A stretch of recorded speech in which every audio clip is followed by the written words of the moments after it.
আজকের project activity আমাদের স্টেমের প্রোগ্রামের অ্যাক্টিভিটি পুরাপাড়া উচ্চ বিদ্যালয়ের ছাত্রছাত্রীরা অংশগ্রহণ করছে। আজকের অ্যাক্টিভিটি শাখা কলম তৈরি কিভাবে করতে হয় তার প্রথম পর্যায় চলছে। প্রথম ধাপে মাটি খনন চলছে। মাটিগুলো আমরা একটা প্যাকেটের মধ্যে ভর্তি করব। তো এখানে অনেক ছাত্রছাত্রী উপস্থিত রয়েছে। চলছে মাটি খনন। তাড়াতাড়ি করে নাও, বৃষ্টি পড়ছে।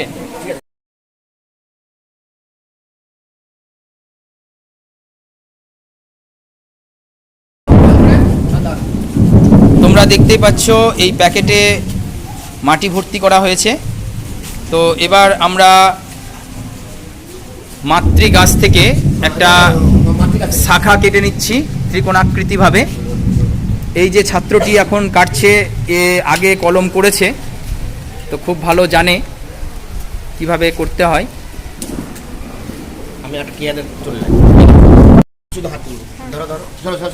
তো ত্রিকোণাকৃতি করে নেওয়া হচ্ছে।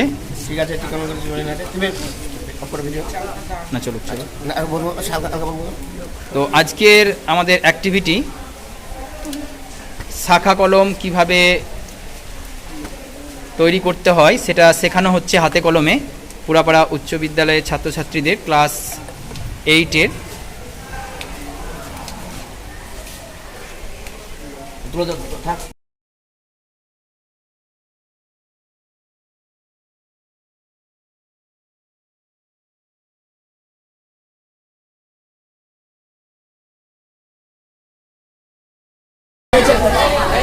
এই প্যাকেটের মধ্যে এই প্যাকেটের মধ্যে যে আমরা মাটি রেখেছি এর মধ্যে উপযুক্ত সার, জৈব এবং অজৈব সার মেশানো হয়েছে।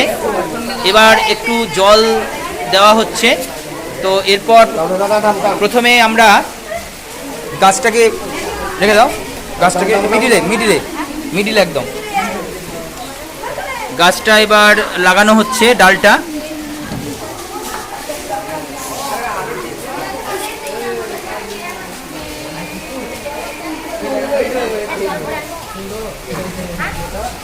তো এটাকে আমরা উপযুক্ত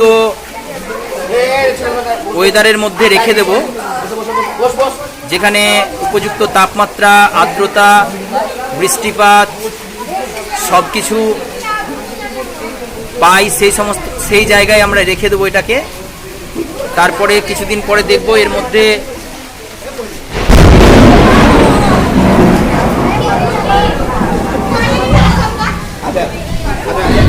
বৃষ্টি চলছে, বিদ্যুৎ চমকাচ্ছে। তার মধ্যেও এই পুরাপাড়া উচ্চ বিদ্যালয়ের উদ্যমী ছাত্রছাত্রীরা আজকের এই অ্যাক্টিভিটিটা করছে, তাদের অসংখ্য ধন্যবাদ। তো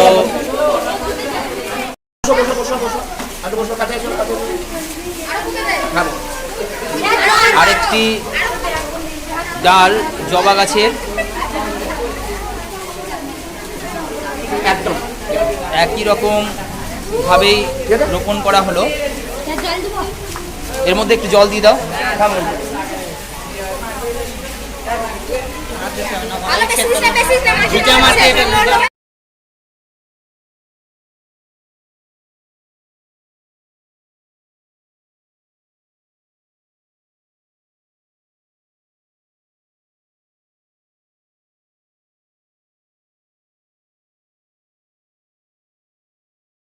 প্রথমে একটা বেলচা নিলাম।